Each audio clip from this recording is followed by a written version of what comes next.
दोस्तों स्वागत है आपका फिर से हमारे यूट्यूब चैनल में।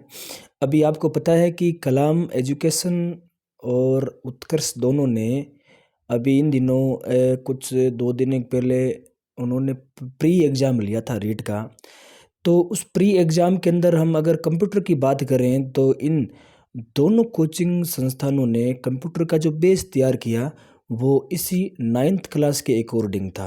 तो क्यों ना मैं पूरी 9th क्लास की इस कंप्यूटर की जो चीज़ें हैं वो तो मैं आपको पढ़ा नहीं सकता, लेकिन मैंने पूरा का पूरा दोनों पेपरों का एनालाइज करने के बाद में ऐसा महसूस किया है कि मैं क्यों ना आपके सामने कुछ ऐसे पॉइंट रखूं 2-3 मिनट के, जो आपकी परीक्षा पैटर्न पर आधारित हो और कुछ मोस्ट वैल्यूएबल क्वेश्चन हो जो आपके लिए बहुत ही अच्छे साबित होने वाले।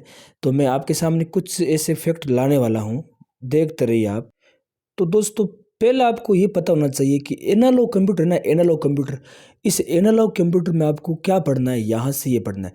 ये कंप्यूटर इंजीनियरिंग और जो औद्योगिक और विज्ञान के क्षेत्र में इसका बहुत ज़्यादा उपयोग होता है, और साथ में इसके नीचे वाली लाइन को आपको ठीक तरीके से याद रखनी है परीक्षा के आधार पर। इसके अलावा स्पीडोमीटर, घड़ियाँ, विद्युत मीटर, थर्मोमीटर, वोल्टेज मीटर में भी एनालॉग कंप्यूटर का उपयोग किया जाता है, ध्यान करना इस बात का।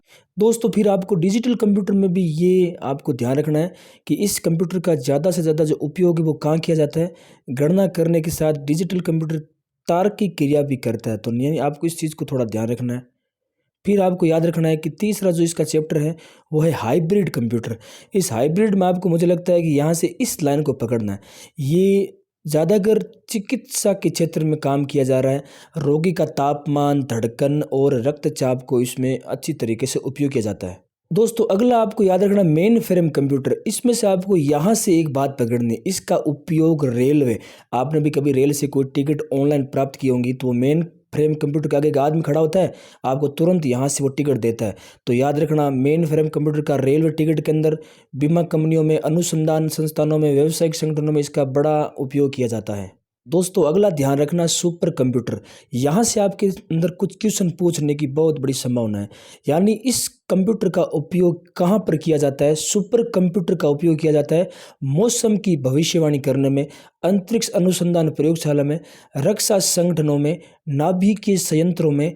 और इसके अलावा मैं आपके सामने एक चीज़ और लेकर आ रहा हूँ, वो है परम कंप्यूटर। दोस्तों परम कंप्यूटर के अंदर आपको याद रखना है क्या है, भारत में ही विकसित हुआ है, पुणे के अंदर। और आपको इसमें क्या याद रखना है कि ये भारत का एकमात्र परम कंप्यूटर ऐसा है जिसका उपयोग, यहाँ से आप देखो, ये देखो, ये है ना, भारत के संदर्भ में आपको याद रखना है कि इस परम कंप्यूटर का जो उपयोग है वो ज़्यादा से ज़्यादा मात्रा में कहाँ पर किया जाता है? भारत के अंदर देश के विभिन्न भागों में उपस्थित तेल व गैस के भंडार का पता लगाने के लिए। ये एज टू एज लाइन परीक्षा में छप सकती है। और राजस्थान का वैसे भी जो क्षेत्र है, बाड़मेर, जैसलमेर, वो तेल के भंडारों के लिए जाना जाता है। राजस्थान बेस पर अगर कंप्यूटर से क्वेश्चन पूछता है तो यहाँ से भी पूछ सकता है। हालांकि इसके कुछ और भी एग्जाम्पल आप देख सकते हो, भविष्यवाणी है, डिजाइनिंग है, मॉडलिंग है। मुझे यहाँ से ये वाली लाइन बहुत ही इंपॉर्टेंट लगी, परम कंप्यूटर का उपयोग तेल व गैस भंडारकों के पता लगाने में भी किया जाता है। अगला दोस्तों कंप्यूटर की पीढ़ियाँ से भी आपसे क्वेश्चन पूछेगा, तो याद रखना प्रथम जो पीढ़ी है उसमें वैक्यूम ट्यूब को आपको याद रखना है। प्रथम कंप्यूटर में वैक्यूम ट्यूब। द्वितीय कंप्यूटर में क्या याद रखें, तो द्वितीय में आपको ट्रांजिस्टर याद रखना है। प्रथम में वैक्यूम, द्वितीय में ट्रांजिस्टर। तीसरे में आपको क्या याद रखना है, तीसरा जो है तीसरी पीढ़ी के कंप्यूटर, उसमें आपको क्या याद रखना है कि यहाँ पर एकीकृत परिपथ का उपयोग करना शुरू कर दिया, इंटीग्रेटेड सर्किट, याद हो जाएगा। चतुर्थ में आपको क्या याद रखना है, चतुर्थ की जो पीढ़ी थी उस कंप्यूटर में सबसे ज़्यादा हमें VLSI प्राप्त होता है। आपको ये संकेत याद रखना, VLSI का उपयोग 1 2 3 4 यानी चतुर्थ पीढ़ी में। याद कैसे रखेंगे, very large scale integrated circuit, यानी बहुत छोटे मात्रा में। और पांचवा तो वर्तमान में आप जानती हो कि बहुत आधुनिकता के इस कंप्यूटर को हम रोबोट के माध्यम से भी जानते हैं, यानी प्रोग्रामिंग विद्या इसमें सबसे ज़्यादा, ऐसा मैं सोचता हूँ, माना जाता है। अगला दोस्तों आपको याद रखना है इनपुट और आउटपुट, याद रख जाएगा। यानी इनपुट और आउटपुट से आपके कुछ एग्जाम्पल आपको याद होने चाहिए। अब आपको देखो इनपुट में एग्जाम्पल मैं आपको बताता हूँ कौन कौन से। याद रखना keyboard, mouse, floppy disk, scanner, ये चारों नाम आप याद रखना। ये चारों के चारों नाम इनपुट यूनिट के हैं। जबकि आउटपुट में भी कुछ ऐसे क्वेश्चन है, उसमें से आपको 2 तो कंटेस्ट कर लेना है, मॉनिटर और प्रिंटर। इन 6 में से आपके प्रश्न पूछने जाने वाले, ध्यान रखना। दोस्तों एक ALU का भी याद रखना है। जो ALU है, इस ALU की फुल फॉर्म याद रखना है। अंक गणितीय व तार्किक इकाई है, इसमें याद रखना अर्थमेटिक लॉजिक यूनिट। और CPU तो आप जानती है, सेंट्रल प्रोसेसिंग यूनिट। ऐसे क्वेश्चन भी आपको याद रखना है दोस्तों। आपको उसके बाद में मेमोरी के बारे में याद रखना है। एक तो है रैम, जिसका पूरा नाम आपको याद होना चाहिए, रैंडम एक्सेस मेमोरी। कौन सी मेमोरी? रैंडम एक्सेस मेमोरी, याद रह जाएंगी। दूसरी आपको याद रखनी है रीड ओनली मेमोरी, इंग्लिश में इसको बोलते हैं ROM, read only memory, read only memory. ये मेमोरी स्थायी है, जबकि इसकी ऊपर वाली जो मेमोरी है वो क्या है? अस्थायी है। मुझे लगता है इसको भी आपको याद रखना चाहिए। एक अस्थायी है, कुछ समय के लिए बाद में वो चीज़ें हट जाती है, और एक है स्थायी है, यानी कि चीज़ें कंप्यूटर में फिक्स रहती है। अगला आपको याद रखना है दोस्तों, मेमोरी में कुछ इकाइयाँ होती है। तो सबसे पहले बीट है ना, बीट, उस बीट का मान याद रखना है 0 होता है, याद हो जाएगा। फिर आपको थोड़ा सा आगे जाते ध्यान रखना है, जो निबल है उसका मान होता है 4 बीट, ठीक है, याद हो जाएगा। अब एक निबल में 4 बीट होता है। अब बाइट आपके हमेशा यहाँ से क्वेश्चन पूछ सकते हैं। 8 बीट का समूह बाइट कहलाता है। एक बाइट यानी 8 बीट। अब यहाँ से आपको याद रखना है, 1 किलो बाइट में 1024 बाइट होते हैं, जबकि 1 मेगाबाइट में 1024 किलोबाइट होते हैं, ठीक है। और जो गीगाबाइट है, जिसको जीबी बोलते हैं, हमारे अंदर मोबाइल के अंदर जीबी जो मिलता है, उस जीबी में क्या होता है, 1 गीगाबाइट से 1024 मेगाबाइट, और उस 1024 मेगाबाइट से 1 जीबी बनती है।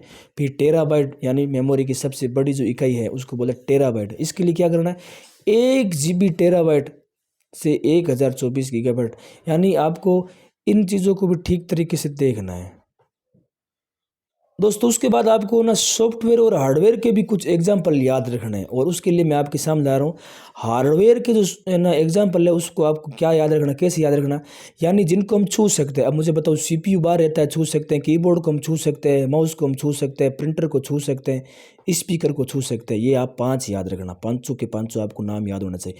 अगर ये याद हो जाएगा तो इसको ऑटोमेटिक आप पहचान सकते हैं परीक्षाओं के अंदर। और जिनको छू नहीं सकते वो सभी क्या होते हैं, वो सभी सॉफ्टवेयर होते हैं। फिर आपको याद रखना है, सॉफ्टवेयर के 2 प्रकार होते हैं, एक होता है सिस्टम सॉफ्टवेयर, एक होता है एप्लीकेशन सॉफ्टवेयर। इनके भी आपको कुछ चीज़ें याद रखनी है। सिर्फ जो सिस्टम सॉफ्टवेयर है ना, ये इसके 4 भाग होते हैं, याद हो जाएंगे। इसमें एक होता है ऑपरेटिंग सिस्टम, एक होता है यूटिलिटी सिस्टम प्रोग्राम, एक होता है प्रोग्रामिंग भाषाएं, एक होता है भाषा संसाधक। चारों आपको क्रम से याद रखना है दोस्तों। फिर आपको भाषा संसाधक, लैंग्वेज ट्रांसफर भी आपको याद रखना है। 3 प्रकार के होते हैं, कंपाइलर होता है, इंटरप्रेटर होता है, असेंबलर होता है। और तीनों में से आपको कुछ चीज़ें याद रखनी। अब देखो, मैं आपको बता रहा हूँ कंपाइलर क्या करता है। कंपाइलर ये सिस्टम सॉफ्टवेयर है जिसका उपयोग उच्च स्तरीय प्रोग्रामिंग भाषाओं को मशीनी भाषा की में बदलने का काम में लिया जाता है।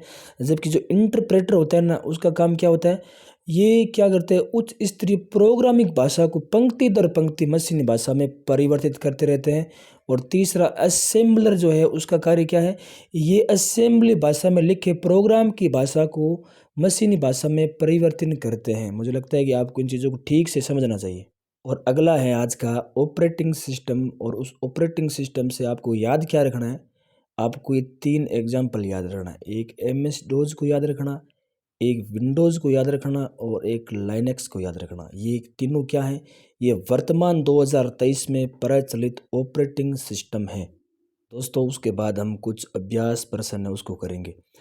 कंप्यूटर में डाटा स्वीकार करने वाली युक्ति कौन सी है? तो इसका उत्तर होगा स input, CPU, BCU, the output unit. तो आप मुझे बताइए, कंप्यूटर में डाटा स्वीकार करने वाली युक्ति कौन सी है? तो पहले में आपको पता चल गया, स है किसी कंप्यूटर की विशिष्ट भाषा में लिखे निर्देशों के समूह, प्रोग्राम। कंप्यूटर से जो जुड़े पर मतलब भौतिक भाग जिन्हें देख और छू सकते हैं, हार्डवेयर। और फिर अगला क्वेश्चन रहेगा यहाँ से कि 1 बाइट में होते हैं 8 बीट।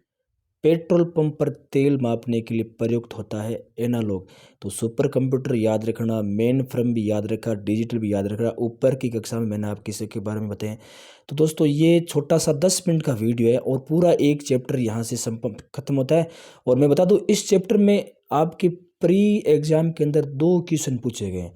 तो मुझे लगता है कि आपको छोटे मात्र इस कक्षा से बहुत फ़ायदा होने वाला है। अगर आपको लगता है कि इसी प्रकार से आगामी आने वाले एग्ज़ाम के अंदर भी शॉर्टकट, गुटके जिनको बोलते हैं, यानी संक्षिप्त, सारगर्भित और विश्वसनीय मैटर चाहिए, तो आप इस चैनल को सब्सक्राइब करके अपने दोस्तों को भी इस वीडियो को देखने के लिए आप उनको प्रोवाइड करवाना, ताकि उनके अंदर भी क्या है कि एक एक्टिविटी बने रहे।